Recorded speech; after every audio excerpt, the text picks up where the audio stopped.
నమస్తే విత్రి న్యూస్ కి స్వాగతం. నా పేరు నిహార్. ముందుగా హెడ్లైన్స్. మహబూబ్ నగర్ జిల్లా చిన్న చింతకుంటలో ప్రేమ జంట ఆత్మహత్య. ప్రేమ వివాహానికి పెద్దల నిరాకరణే కారణమని భావిస్తున్న పోలీసులు. అమర్చింత మండలంలో తెలంగాణ నాయి బ్రాహ్మణుల సంఘం మీడియా సమావేశం. 250 కోట్ల రూపాయలు కేసీఆర్ అసెంబ్లీ సాక్షిగా ప్రకటించి పైసా ఇవ్వకుండా మోసం చేశారని ఆగ్రహం. జయశంకర్ భూపాలపల్లి అంబేద్కర్ సెంటర్ వద్ద ముగిసిన మహా పాదయాత్ర. ప్రైవేట్ యూనివర్సిటీ బిల్లు రద్దు చేయాలంటూ డిమాండ్. మహబూబాబాద్ జిల్లా కోరిపల్లి గ్రామ సర్పంచ్ నిధుల దుర్వినియోగానికి పాల్పడ్డారంటూ మానవ హక్కుల సంఘానికి ఫిర్యాదు. సమగ్ర విచారణ చేసి చర్యలు తీసుకోవాలన్న గ్రామస్తులు. రాజేంద్రనగర్లో ఇరు వర్గాల మధ్య ఘర్షణకు దారితీసిన సరిహద్దు వివాదం. సర్వే చేసి సరైన హద్దును నిర్ణయిస్తామన్న ఎంఆర్ఓ చంద్రశేఖర్ గౌడ్. రైట్గా డీటెయిల్స్ చూస్తే మహబూబ్ నగర్ జిల్లా చిన్న చింతకుంట మండలం కురుమూర్తి జాతర ప్రాంగణంలో ప్రేమ జంట ఆత్మహత్యకు పాల్పడ్డట్టు ఎస్ఐ సంతోష్ పేర్కొన్నారు. రాధికా గౌడ్, దాసరి వెంకటేష్ గత కొంతకాలంగా ప్రేమించుకుంటున్నట్టుగా తెలిసింది. వీరి స్వగ్రామం సర్వమండలం లింగంపల్లి. ఈ ప్రేమ జంట గుళికల మందు తిని ఆత్మహత్యకు పాల్పడ్డట్టుగా తెలిపారు పోలీసులు.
తెలంగాణ నాయి బ్రాహ్మణులకు ఫెడరేషన్ పేరుతో కేసీఆర్ ప్రభుత్వం 2017-18 బడ్జెట్లో 250 కోట్ల రూపాయలు అసెంబ్లీ సాక్షిగా ప్రకటించి నాయి బ్రాహ్మణ కులంను అన్ని విధాలా ఆదుకుంటామని చెప్పి చివరికి నాయి బ్రాహ్మణ సంఘంకు ఫెడరేషన్ను ఏర్పాటు చేయకుండా దానికి చైర్మన్ను నియమించకుండా తప్పించుకునే ప్రభుత్వంగా కేసీఆర్ ప్రభుత్వం తయారైందని విద్యార్థి నాయకులు ఎం వినోద్ కుమార్ అమర్చింత మండలం విలేకరుల సమావేశంలో ఆగ్రహం వ్యక్తం చేశారు.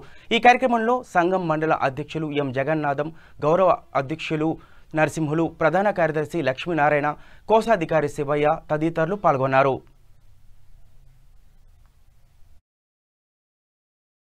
గడుస్తూ ఉంది. కానీ మన రాష్ట్ర ముఖ్యమంత్రి వర్యులు కేసీఆర్ గారు 2017-18 అసెంబ్లీ బడ్జెట్ సమావేశంలో నాయ బ్రాహ్మణులకు అదేవిధంగా రజక సంఘాలకు కలిపి 500 కోట్లు అంటే నాయ బ్రాహ్మణ సంఘానికి 250 కోట్లు ఫెడరేషన్ రూపంలో ఏర్పాటు చేస్తానని చెప్పి ఫెడరేషన్ రూపంలో నాయ బ్రాహ్మణ కులానికి 250 కోట్ల రూపాయలు అందిస్తానని అసెంబ్లీ సాక్షిగా ప్రకటించడం జరిగింది. కానీ ఆయన ప్రకటనకు మాత్రమే అమలైంది. కానీ దాని విషయాన్ని నాయ బ్రాహ్మణులకు 250 కోట్ల రూపాయలను బడ్జెట్ పంచే విషయంలో కేసీఆర్ ప్రభుత్వం పూర్తిగా విఫలమైంది. ఎందుకంటే ఆయన ప్రకటించింది 250 కోట్ల రూపాయలు. కానీ అతను ఏం చేశాడంటే ముఖ్యమంత్రి గారు 250 కోట్ల రూపాయలు ప్రకటిస్తే 182 కోట్ల 57 లక్షల రూపాయలను 50 లక్షల రూపాయలను రద్దు చేసి కేవలం 67 కోట్ల 50 లక్షల రూపాయలు మాత్రమే తెలంగాణ నాయ బ్రాహ్మణులకు కేటాయించడం జరిగింది. అందులో కూడా ఒక విచిత్రం ఏంటంటే 67 కోట్ల 50 లక్షల రూపాయలు ఆయన రిలీజ్ చేస్తే దాంట్లో కూడా 28 కోట్ల 43 లక్షల రూపాయలు మాత్రమే కేవలం 50,000 చొప్పున అప్లై చేసుకున్నటువంటి 5,656 మందికి మాత్రమే ఇవ్వడం జరిగింది. అంటే తాను రిలీజ్ చేసినటువంటి 67 కోట్ల 50 లక్షల రూపాయలలో 39 కోట్ల 7 లక్షల రూపాయలు తిరిగి ప్రభుత్వ ఖజానాకు జమ చేసుకోవడం జరిగింది. దీన్ని యావత్ తెలంగాణ రాష్ట్ర వ్యాప్తంగా ఉన్నటువంటి నాయ బ్రాహ్మణ తరపున అమర్చింత మండల శాఖ ఆధ్వర్యంలో ఖండిస్తా ఉన్నాం. ఒకటే ఒక విషయం చెప్తా ఉన్నాం. ఈ యొక్క న్యాయ బ్రాహ్మణులు తెలంగాణ రాష్ట్రం ఏర్పడడంలో క్రియాశీల పాత్ర పోషించలేదా? ఆనాడు సకల జనుల సమ్మెలో వీళ్ళు ఎంతవరకు కృషి చేశారో మీకు తెలియలేదా? మీరే స్వయంగా ప్రకటించారు కదా 250 కోట్ల రూపాయలని. కానీ మీరు కేటాయించింది 28 కోట్ల 43 లక్షలు అయితే మిగిలిన న్యాయ బ్రాహ్మణులు నిరుపేదలైనటువంటి న్యాయ బ్రాహ్మణులకు ఏ విధంగా మీరు ఆర్థిక సహాయం చేసిన వాళ్ళు అవుతారు? అందుకని మేము తీవ్రంగా ఖండిస్తా ఉన్నాం. ఒకటే ఒక విషయం చెప్తా ఉన్నాం, మీరు రద్దు చేసినటువంటి 182 కోట్ల 50 లక్షల రూపాయలు తిరిగి, అదేవిధంగా కేటాయించినటువంటి 65 కోట్లలో 57 లక్షల రూపాయలు ఏదైతే ఉందో దాంట్లో మీరు 30 లక్షల రూపాయలను 39 కోట్ల రూపాయలను ఏ విధంగా అయితే తిరిగి ప్రభుత్వ ఖజానాకి జమ చేసుకున్నారో ఈ మొత్తం కలిపి 221 కోట్ల 57 లక్షల రూపాయలను ఖచ్చితంగా న్యాయ బ్రాహ్మణుల ఫెడరేషన్ పేరుతో 15 లక్షల గ్రూపుగా అప్లై చేసుకున్నటువంటి న్యాయ బ్రాహ్మణులు ఖచ్చితంగా మీరు ఇవ్వాల్సిందే. లేదంటే భవిష్యత్తు లోపల ఒకటే చెప్తా ఉన్నాం, తెలంగాణ రాష్ట్ర వ్యాప్తంగా కూడా కేసీఆర్ ప్రభుత్వంపై నిరసన కార్యక్రమాలు చేయడానికి మేము దీక్ష చేస్తా ఉన్నాం. ఒకటే విషయం చెప్తా ఉన్నాం, 2017-18కి మాత్రమే ఈ బడ్జెట్, కానీ 2019లో మళ్ళీ నూతన ప్రభుత్వం ఏర్పడింది. ఈ నూతన ప్రభుత్వం ఏర్పడిన తర్వాత మళ్ళీ మీరు 250 కోట్ల రూపాయలు న్యాయబ్రాహ్మణులకు ప్రకటించాలి. కానీ మీరు గతంలో చేసినటువంటిదే 28 కోట్ల 43 లక్షలే ఇవ్వడం జరిగింది. దాన్ని మేము తీవ్రంగా ఖండిస్తా ఉన్నాం. భవిష్యత్తులోనైనా న్యాయ బ్రాహ్మణులకు ఎవరైతే ఇప్పుడు మీరు చూస్తా ఉన్నారు అమ్మరింత మండల శాఖ పరిధి లోపల ఏవైతే 15 మంది ఫెడరేషన్ పేరుతోటి గ్రూప్ గా అప్లై చేస్తున్నారో ఇలాంటి సభ్యులు రాష్ట్ర వ్యాప్తంగా ఎంతో మంది ఉన్నారు. కానీ ఈ 15 మంది చెప్పిన గ్రూప్ గా ఫెడరేషన్ అప్లై చేసుకున్నటువంటి ఏ ఒక్క వ్యక్తి కూడా ₹1 కేటాయించకుండా ప్రైవేట్ యూనివర్సిటీ బిల్లు రద్దు చేయాలంటూ ఆదిలాబాద్ నుండి ప్రారంభమైన మహాపాదయాత్ర జయశంకర్ భూపాలపల్లి అంబేద్కర్ సెంటర్ వద్ద ముగిసింది. ఈ సందర్భంగా పేదలకు 3 ఎకరాల భూమి, డబుల్ బెడ్రూమ్ ఇల్లు అందివ్వాలంటూ లేని పక్షంలో ఉద్యమాన్ని ఉధృతం చేస్తామని తెలిపారు.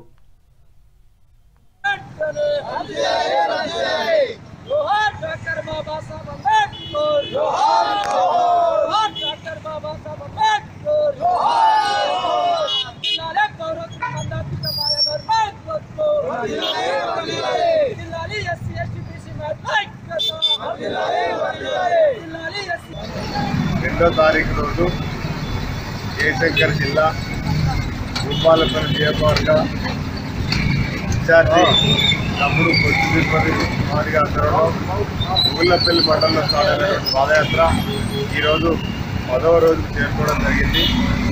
ఆ చేరుకున్న క్రమం లోపల వివిధ మండలాలు తిరుక్కుంటూ గ్రామాలు తిరుక్కుంటూ రాత్రి అనక పగలనక ఎండనక వాననక కష్టపడి ప్రైవేట్ యూనివర్సిటీ రద్దు చేయాలని చెప్పి పేద బడుగు బలైన వర్గాల పిల్లల భవిష్యత్తు ఆగం చేయాలని చెప్పి చేస్తున్నటువంటి పాదయాత్ర చేరుకోవడం జరిగింది. అందులో భాగంగా కేసీఆర్ గారికి మేము ఒకటే చెప్తున్నాం, అయ్యా తెలంగాణ రాష్ట్రం వస్తే దళితులను ముఖ్యమంత్రి చేస్తా అని చెప్పినాం. దళితుని ముఖ్యమంత్రి చేసే కాడ నువ్వు దళితులందరినీ కూడా మోసం చేసి నువ్వే గద్దెలెక్కినావు అని చెప్పి నేను గుర్తు చేస్తా ఉన్నా.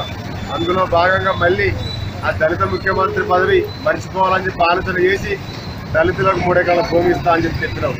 దళితులకు 3 ఎకరాల భూమి ఇస్తా అని చెప్పి అలా ఇటుకు పెట్టి తయారు చేసి అది ఇవ్వకుండా చేసినావు. అక్కడక్కడ ఇచ్చి నామమాత్రంగా ఇచ్చిన పేరు చెప్పుకున్నావు. అందులో భాగంగా కాంగ్రెస్ పార్టీ ఆధ్వర్యంలో గత 30-40 సంవత్సరాల క్రితం అడుగు బలైన వర్గాలకు ఎస్సీ ఎస్టీ బీసీ మైనార్టీలకు భూములు ఇచ్చినటువంటి సందర్భం.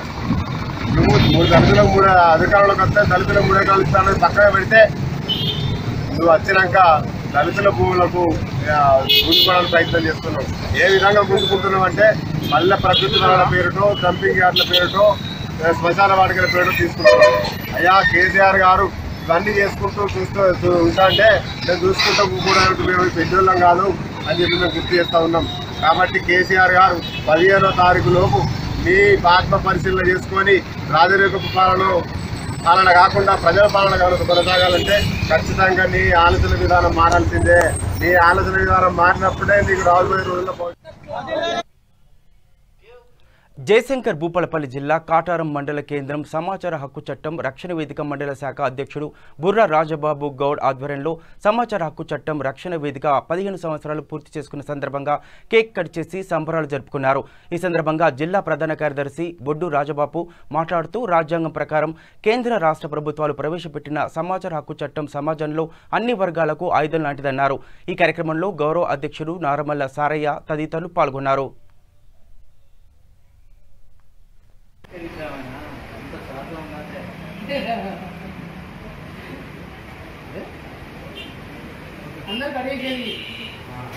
ఈరోజు కాటారం మండల కేంద్రంలో సమాచార హక్కు చట్టం రక్షణ వేదిక కాటారం మండల శాఖ ఆధ్వర్యంలో అధ్యక్షులు గురరాజ్ బాబు గౌడ్ అధ్యక్షతన సమాచార హక్కు చట్టం 15 సంవత్సరాలు నేటితో పూర్తి చేసుకున్న సందర్భంగా ఈరోజు సభ్యులందరం కలిసి కేక్ కట్ చేసి సంబరాలు చేసుకోవడం జరిగింది. మరి ఇంత గొప్ప అవకాశాన్ని కేంద్ర రాష్ట్ర ప్రభుత్వాలు మరి పేద బడు బలహీన వర్గాలైనటువంటి ప్రజలకు సమాచార హక్కు చట్టం ద్వారా మరి పేద ప్రజలందరికీ కూడా సమన్యాయం జరగాలనే ఉద్దేశంతో ఒక చట్టాన్ని తీసుకొని వచ్చి మరి పేద ప్రజలందరికీ కూడా జవాబుదారీతనంగా అధికారులు పనిచేసే విధంగా చేయడం అనేది సంతోషకరం. నేటితో మరి 15 సంవత్సరాలు ముగుస్తున్న నేపథ్యంలో సమాచార హక్కు చట్టం రక్షణ వేదిక ఆధ్వర్యంలో గ్రామీణ స్థాయిలో మరి పేద ప్రజలందరికీ కూడా మరి అన్ని వర్గాలకు సంబంధించినటువంటి ప్రజలందరికీ కూడా సమాచార హక్కు చట్టం యొక్క విధానాన్ని తెలియజేస్తూ దాని యొక్క ముఖ్య లక్ష్యాలను తెలియజేస్తూ మరి ప్రజల అవగాహన కలిగించేటువంటి ఆస్కారం మరి సమాచార హక్కు చట్టం మాకు ఇవ్వడం అనేది చాలా ఆనందకరమైనటువంటి విషయం. ఈ యొక్క నెట్వర్క్లో పనిచేసేటువంటి గొప్ప భాగ్యం మాకు రావడం అనేది మేము సంతోషిస్తూ అందరికీ ఇక్కడికి వచ్చినటువంటి మరి సభ్యులందరికీ కూడా మేము ప్రత్యేకంగా జైబీములు తెలియజేస్తూ నారాయణపేట జిల్లా మరికల్ మండల కేంద్రంలో టీఆర్ఎస్ ఎమ్మెల్సీ కవిత అధిక మెజార్టీతో గెలిచినందుకు మరికల్ మండల కేంద్రంలో బాణాసంచా కాల్చి సంబరాలు చేసుకున్నారు. ఈ కార్యక్రమంలో vice chairman Sudhakar Reddy, single window chairman Venkatramareddy, YCP Ravikumar Yadav, మాజీ సర్పంచ్ రామస్వామి మరియు టీఆర్ఎస్ కార్యకర్తలు పాల్గొన్నారు.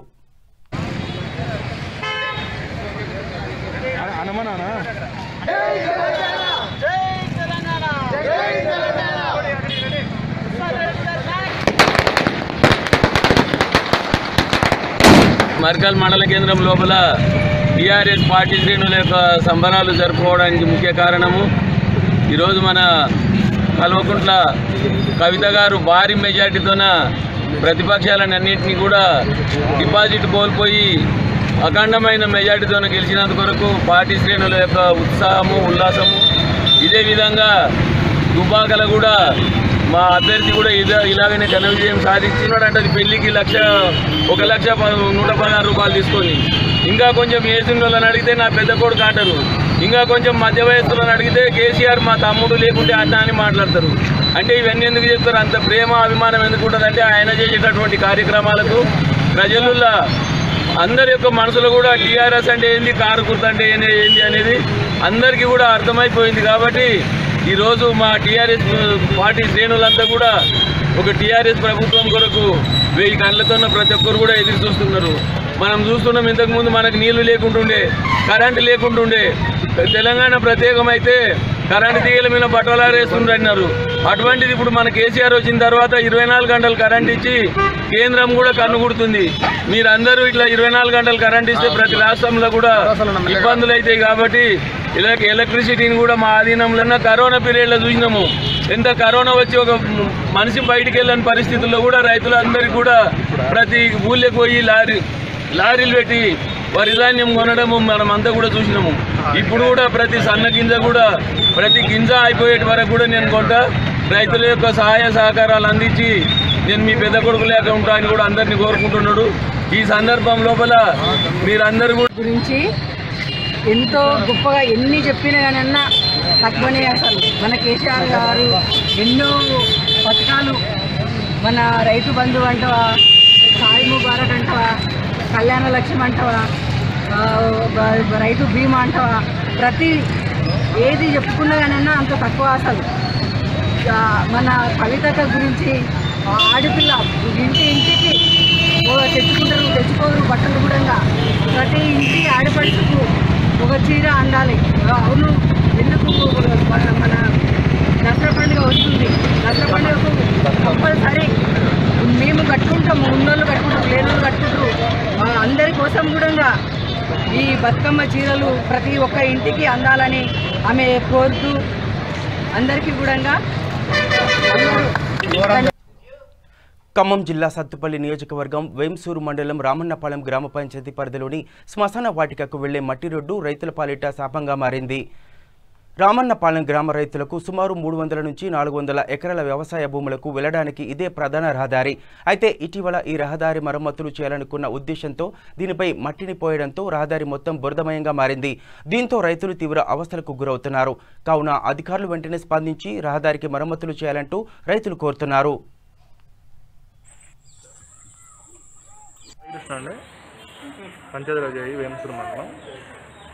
ఈ మొన్న వర్షాల కారణంగా రామన్నపాలెం గ్రామ పంచాయతీలో వైకుంఠ గ్రామానికి వెళ్ళే దారి బురదమయం అవడం వల్ల మొత్తం గ్రామస్తులందరూ ఇబ్బంది పడ్డారు. అది నా దృష్టికి వచ్చిందండి ఈ ప్రెస్ ద్వారానే. ఇప్పుడు దాన్ని పంచాయతీ సర్పంచ్కి ఇంటిమేషన్ చేయడం జరిగింది. అది తీర్మానం వచ్చిన తర్వాత మేము పని స్టార్ట్ చేయడం జరుగుతుంది. నా పేరు రవిచంద్రారెడ్డి అండి. నేను ఒక రైతుని. ఈ రోడ్డు మట్టి తోలక ముందు చాలా బాగుంది. మట్టి తోలిన తర్వాత సౌడి మట్టి తోలి అంక చాండాలం చేశారు. దీని మీద మేము ఎన్నోసార్లు ఎంతోమంది కంప్లైంట్ ఇచ్చాం, ఎవరూ స్పందించలేదు. కాబట్టి శ్మశాన ఆటకి వెళ్ళాలన్నా పొలాల్లోకి వెళ్ళాలన్నా చాలా ఇబ్బందిగా ఉంది మాకు. వారేమో కాలువ నీళ్ళు పైకి ఎక్కుతున్నాయి అంటారు. అది పంట కాలువ. ఆ కాలువకి ఈ నీళ్ళకి సంబంధం లేదు. వర్షవాన్ని కూర్చున్న దానికి ఇక రోడ్డు ఆగమవుతుంది. ఇప్పుడు ఈ కాలువ నీళ్లు రోడ్డు మీదకి రావంటారా? రావండి. 2 అడుగులు తేడా ఉంది. పంట కాలువ నీళ్ళు రోడ్డు మీదకి ఎట్లా వస్తాయండి? వచ్చే పరిస్థితి లేదు. చూడండి, మీరు చూడండి, 2 అడుగులు తేడా ఉంది. ఆ నీళ్ళు రోడ్డు పైకి ఎట్లా వస్తాయి? ఇట్లా 400 ఎకరం ఆయకట్టు ఉంది. అందరికీ భూములు ఉన్నాయి. పొలంలోకి వెళ్ళాలంటేనే మాకు నానా అవస్థల పాలవుతున్నాం. అధికారులు స్పందించి మా సమస్యకి ఏదైనా పరిష్కారం చూపుతారని కోరుతున్నాం. నా పేరు నూనె హరిబాబు. రావణపాలెం విలేజ్ మాది. వేమసూరు మండలం బీసీసీఎల్ ప్రెసిడెంట్ నేను. ఈ రావణపాలెంలో శ్మశాన వాటికి వెళ్ళే రహదారి ఇప్పుడు మేము ఉన్నటువంటిది. దీనికి గత 3 నెలల క్రితం కాంట్రాక్ట్ వచ్చింది, గ్రావెల్ కాంట్రాక్ట్. గ్రావెల్ బదులు దీనికి చవిటి మట్టి దోలి మొత్తం బురదమయం చేశారు. ఇటు పక్క ఈ రోడ్డుకి వెళ్ళాలంటే, శ్మశాన వాటికి వెళ్ళాలంటే ఇదే రహదారి. ఎవరైనా చనిపోయినా కూడా ఇటు వెళ్ళే పరిస్థితి లేక ఈ మధ్య వేరే చోట దహన సంస్కారాలు చేయడం జరిగింది. తర్వాత ఈ సమస్యని ఎంపీటీసీ గారు జనరల్ బాడీ మీటింగ్లో ఎంపీపీ గారు ఎండిఓ గారి సమక్షంలో జేఈ గారికి సాయి కృష్ణ గారిని వివరణ కోరటం కూడా జరిగింది. ఆ రోజు ఒక 10 నుంచి 15 రోజులు ఈ సమస్యకి మేము పరిష్కారం చూపిస్తామని చెప్పి జేఈ గారు హామీ ఇవ్వటం జరిగింది. తర్వాత మీరు చెప్పేదాన్ని బట్టి ఈ సమస్య మాకు తెలియదని జేఈ గారు అనటం, ఇది అసలు మాకు ఏం అందుబాటట్లేదు. తర్వాత డిఈ గారి దృష్టికి కూడా తీసుకెళ్ళి మీ సమస్యని. జేఈ గారికి అయితే నేనే ఒక 5-6 సార్లు ఫోన్ చేశా. మీకు వారం 10 రోజుల్లో సమస్య క్లియర్ చేయించే బాధ్యత నాదని చెప్పిండు. ఈరోజు మరి మీకు ఈ సమస్య మీద నాకు అవగాహన లేదని మీకు ఎట్లా చెప్పిండో కూడా నాకు తెలియట్లేదు. మరి అది పరిస్థితి. మహబూబాబాద్ జిల్లా పెద్దవంగర మండలం కొరిపల్లి గ్రామ సర్పంచ్ పంచాయతీ నిధుల దుర్వినియోగంపై కొరివెల్లి గ్రామస్తులు వెల్లిసాలి శ్యామ్ సమాచార హక్కు చట్టం ద్వారా వివరాలు సేకరించి డిపిఓ, కలెక్టర్, హెచ్ఆర్సీని ఆశ్రయించాడు. ఈ సందర్భంగా తొర్రూరులో మీడియాతో మాట్లాడుతూ ప్రభుత్వ ఉద్యోగి అయిన సర్పంచ్ భర్త పేరుతో చెక్కులను డ్రా చేశారని, చేయని పనులను చేసినట్టుగా నమోదు చేశారన్నారు. సంబంధిత అధికారులు సమగ్ర విచారణ చేసి చట్టపరమైన చర్యలు తీసుకోవాలంటూ తమ గ్రామాన్ని కాపాడాలని వారు కోరారు.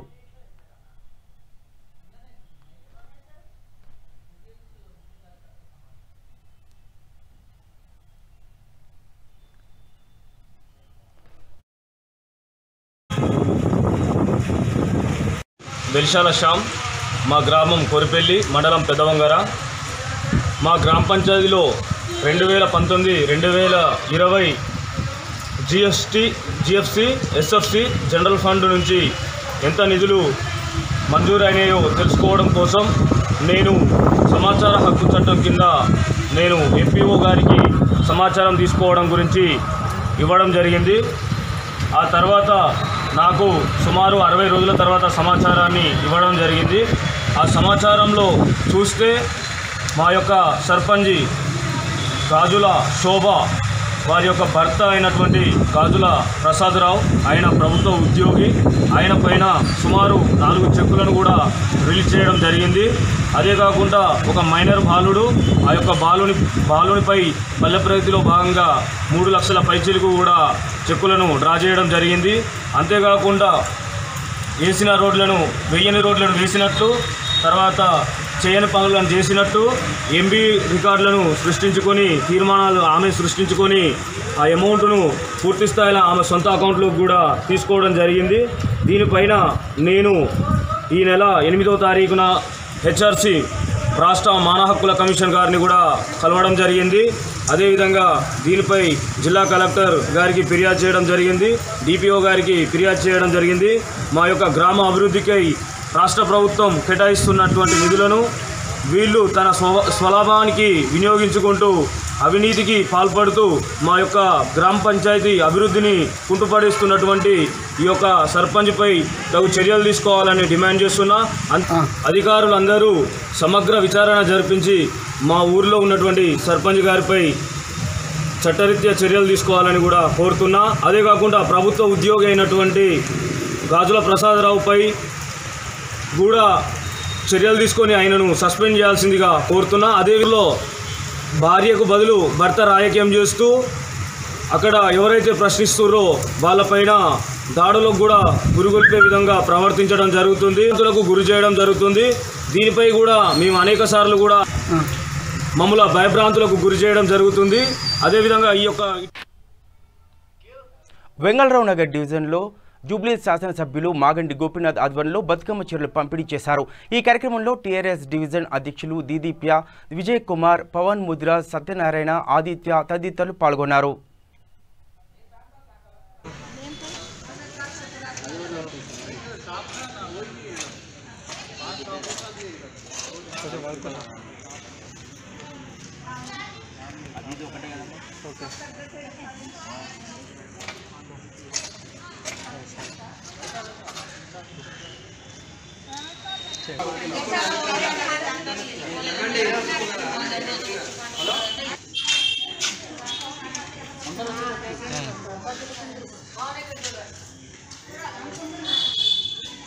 నెక్స్ట్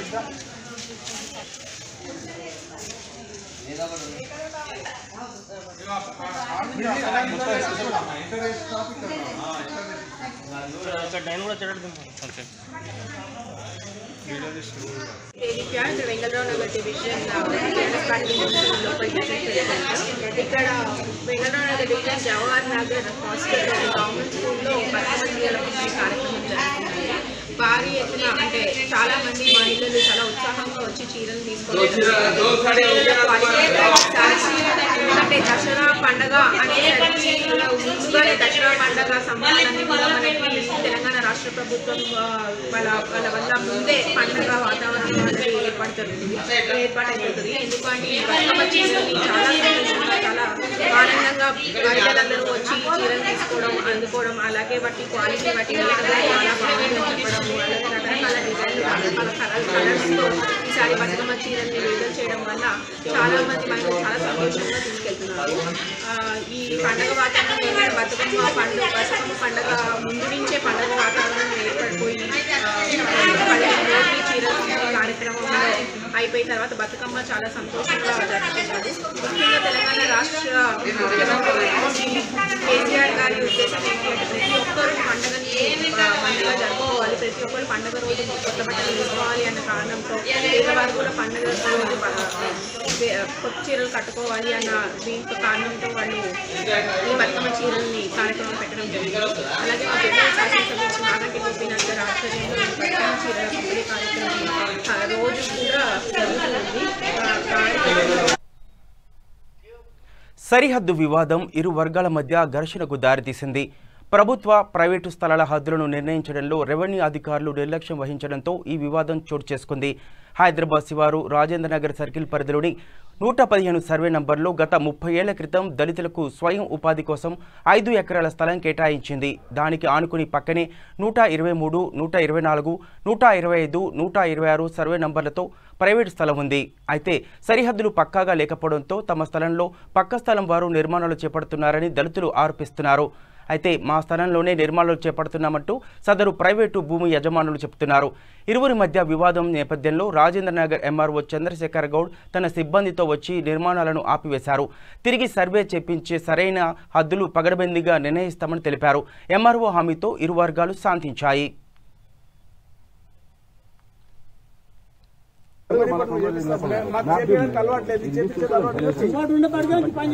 మిస్ అనేది ఏమి ఉండదు.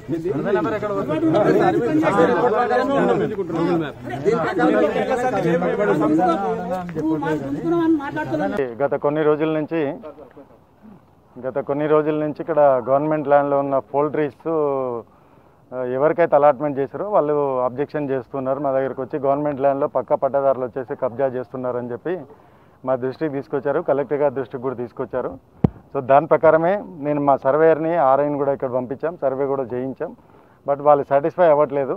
కాబట్టి ఆర్డీఓ గారితో చెప్పి డిప్యూటీ ఇన్స్పెక్టర్ని సర్వేయర్ని ఇద్దరిని కూడా పిలిచి మళ్ళీ ఒకసారి సర్వే చేపిస్తాం. ప్రస్తుతానికి ఏదైతే వాళ్ళు అక్కడ పని చేస్తున్నారో అది గవర్నమెంట్ ల్యాండ్లో వస్తుందని చెప్పి వీళ్ళు అంటున్నారు, వాళ్ళేం పట్ట ల్యాండ్ అంటున్నారు. అది ఇదివరకే ఒక సర్వేయర్ కూడా సర్వే చేసిన రిపోర్ట్ ఉంది.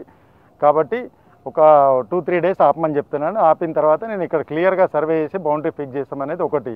రెండవది, ఇది already allotted in favour of SC corporation ED వాళ్ళు వచ్చి వాళ్ళకి ఎక్కడ ల్యాండ్ అలాట్మెంట్ చేశారు, మాకు ఇక్కడ మేము ఎవరెవరికి ఇక్కడ 26 మంది వీళ్ళు అంటున్నారు. సో 26 మంది బెనిఫిషరీస్కి ఎవరెవరికి ఎక్కడెక్కడ అలాట్మెంట్ చేశారు అనేది ఎస్సీ కార్పొరేషన్లోనే ఉంటుంది. ఎస్సీ కార్పొరేషన్ వాళ్ళకు కూడా ఒక లిఖితపూర్వకంగా రాస్తున్నాం.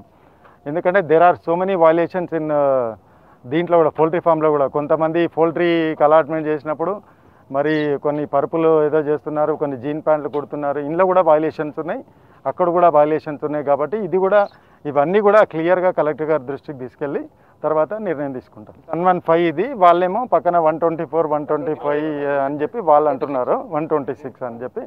సో కాబట్టి అదొక్కసారి నేను బౌండరీ కూడా ఒకసారి క్లియర్గా చేపిస్తాను. ఆల్రెడీ కొన్ని ఈ పౌల్ట్రీ వాళ్ళకు కూడా పౌల్ట్రీతో పాటు అక్కడ క్వార్టర్స్ కూడా ఇచ్చిండ్రు అని కొంతమంది ఎవరో చెప్తున్నారు.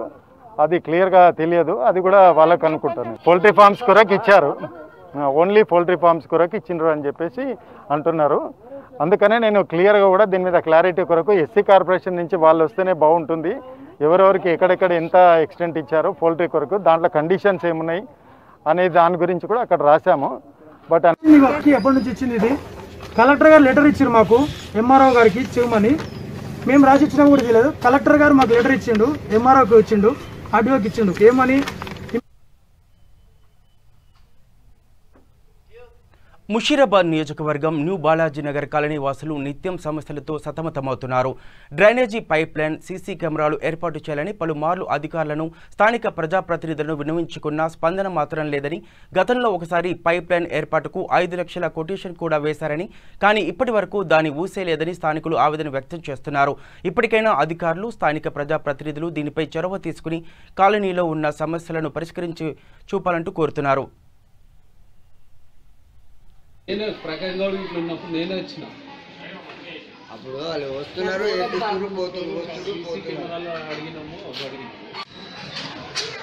అడిక్మెట్ డివిజన్ నుంచి రేవతిని మాట్లాడుతున్నా. ఇక్కడ న్యూ బాలాజీ నగర్ డ్రైనేజ్ దాని గురించి ఎంతోమంది కంప్లైంట్ ఇచ్చినా కానీ ఎమ్మెల్యేలకి, కార్పొరేటర్కి ఎవరికి ఇచ్చినా కానీ వాళ్ళు పట్టించుకోవట్లేదు. 20 ఏళ్ళ పైనగా అయిపోతుంది సమస్య. రోగాలు వస్తున్నాయి, ఇళ్లలోకి వస్తున్నాయి, వాటర్లో వస్తున్నాయి, కానీ ఎన్నిసార్లు చెప్పినా కానీ పట్టించుకుంటలే. వాటర్ వర్క్స్ వాళ్ళకి కూడా కంప్లైంట్ ఇచ్చినాము, వస్తున్నారు, చూస్తున్నారు, ప్రాబ్లం సాల్వ్ అవుతుందమ్మా అనుకుంటూ పోతున్నారు, కానీ డ్రైనేజ్ సమస్య మాత్రం తీరుస్తలేరు. మాకు ఇదే పెద్ద ప్రాబ్లం. ఇది ఎంత తొందరగా తీరుస్తే అంత సమస్యలు తగ్గుతాయి. ఈ గల్లీలో కూడా చాలా అనారోగ్యాలు వస్తున్నాయి ఈ డ్రైనేజ్ వల్ల. ఎమ్మెల్యేలకు కూడా ఇచ్చినాము, ఏ ఎమ్మెల్యేలు వస్తే ఆ ఎమ్మెల్యేలకి ఇస్తున్నాము, అయినా కానీ అది సాల్వ్ అవుతలేదు. ఈ లెటర్లు కూడా ఉన్నాయి, ఎన్నిసార్లు ఇచ్చినా కానీ అయిపోయింది అని అంటున్నారు, కానీ స్టార్ట్ అయితే చేయడం లేదు. ఈ శాంక్షన్ అయ్యి కూడా 3-4 ఏళ్ళు అయిపోతుంది, ఇంతవరకు స్టార్ట్ కూడా చేయట్లేదు డ్రైనేజ్ సమస్య. నా పేరు పి బలవంతరావు, నేను జేబీఎన్సీ ఆర్గనైజేషన్ వ్యవస్థాపక అధ్యక్షుడు మాట్లాడుతున్నాను. ఈరోజు V3 ఛానల్ వారు అడిగ్మెట్లోని బస్తీలలో సమస్యల పట్ల వారు రావడము న్యూ బాలాజీ నగర్ తరఫున మేము స్వాగతిస్తున్నాము. ఈరోజు ప్రజాప్రతినిధులే కానీ, కార్పొరేటర్లే కానీ, ప్రజల చేత ఎన్నుకోబడ్డ వాళ్ళు ఈ ప్రజా సమస్యలపై దృష్టి సారించకపోవడం మేము శోచనీయం. ఈరోజు 2017లో ఈ న్యూ బాలాజీ నగర్లో డ్రైనేజ్ సమస్య చాలా తీవ్రతరం అవుతుందని అనేక సార్లు ఫిర్యాదులు చేసినా కూడా అప్పటి ఎమ్మెల్యే గారు, గౌరవ ఎమ్మెల్యే లక్ష్మణ్ గారు 5,25,000 రూపాయలు శాంక్షన్ చేశారు. అలాగే వాటర్ సిబ్బంది కూడా మేనేజర్ గారు వచ్చి ఇక్కడ కొలవటం జరిగింది. కొలిసిన తర్వాత ఇక్కడ ఒక లెటర్ కూడా ఇవ్వడం జరిగింది. దాన్ని తీసుకొని ఎండి గారికి దానకిషోర్ గారికి కూడా ఇవ్వడం జరిగింది. కానీ ఇప్పటి వరకు గత 3-4 ఏళ్ళు గడుస్తున్నా కానీ ఇప్పటి వరకు ఈ సమస్యని పరిష్కరించకపోవడం ప్రజాప్రతినిధుల చిత్తశుద్ధిని ప్రజలు శంకించాలి. ఈరోజు ఇప్పటికైనా కూడా ప్రజాప్రతినిధులు 2017లో మంజూరు చేసినటువంటి 5,25,000 రూపాయలు డ్రైనేజ్ సమస్యని కానీ అలాగే కలుషిత వాటర్నే కానీ సీసీ కెమెరాలే కానీ న్యూ బాలాజీ నగర్కు వెంటనే శాంక్షన్ చేయాలని మేము ఇప్పుడు స్థానిక ఎంపీ గారికే కానీ ఎమ్మెల్యే గారికే కానీ కార్పొరేటర్ గారికి కానీ మేము తెలియజేస్తున్నాము. అప్పుడు హేమలత జయరాం రెడ్డి గారు పత్రికల్లో కూడా 5,25,000 రూపాయలు మేము మంజూరు చేయడం జరిగిందని పత్రికల్లో ఎన్నో కథనాల్లో వచ్చినా కూడా ఇప్పటికి కూడా 3 ఏళ్ళు గడుస్తున్నా కానీ ఇక్కడ పోకపోవడము అలాగే మట్టి కుప్పలు డ్రైనేజ్ సాఫ్ చేయడం వల్ల ఇంటి ఎదురుగానే మట్టి కుప్పలు దూసి పక్కకు ఏర్పాటు పడేయడం ద్వారా అనేక వ్యాధులకు గురవుతున్నారు. ఈ సమస్యలను వెంటనే పరిష్కరించి గౌరవ ఎమ్మెల్యే గారు దీన్ని ప్రారంభించగలరని మేము విజ్ఞప్తి చేస్తున్నాము. ఇప్పటికైనా గౌరవ ఎమ్మెల్యే గారు కార్పొరేటర్ గారు ఇక్కడ వచ్చి ప్రజా సమస్యలు తెలుసుకొని సమస్యలు లేని అడ్డిక్మేట్గా తీర్చిదిద్దాలని మేము జైవించిన ఆర్గనైజేషన్ తరఫున అలాగే న్యూ బాలాజీ బస్తీ వాసుల తరఫున మేము విజ్ఞప్తి చేస్తున్నాం. బులెటిన్ ముగించే ముందు హెడ్లైన్స్ మరోసారి చూద్దాం. మహబూబ్ నగర్ జిల్లా చిన్న చింతకుంటలో ప్రేమ జంట ఆత్మహత్య. ప్రేమ వివాహానికి పెద్దల నిరాకరణే కారణమని భావిస్తున్న పోలీసులు.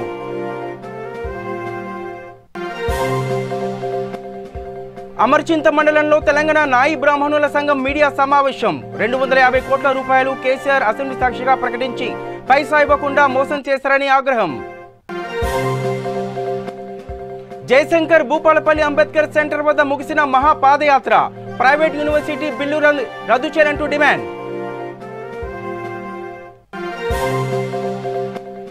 మహబూబాబాద్ జిల్లా కొరిపల్లి గ్రామ సర్పంచ్ నిధుల దుర్వినియోగంపై పాల్పడాలంటూ మానవ హక్కుల సంఘానికి ఫిర్యాదు. సమగ్ర విచారణ చేసి చర్యలు తీసుకోవాలన్న గ్రామస్తులు. రాజేంద్రనగర్లో ఇరు వర్గాల మధ్య ఘర్షణకు దారితీసిన సరిహద్దు వివాదం. సర్వే చేసి సరైన హద్దులు నిర్ణయిస్తామన్న ఎంఆర్ఓ చంద్రశేఖర్ గౌడ్. ఇవి బులెటిన్ అప్డేట్స్. చూస్తూనే ఉండండి V3 న్యూస్. లక్ష్యం సమాజహితం.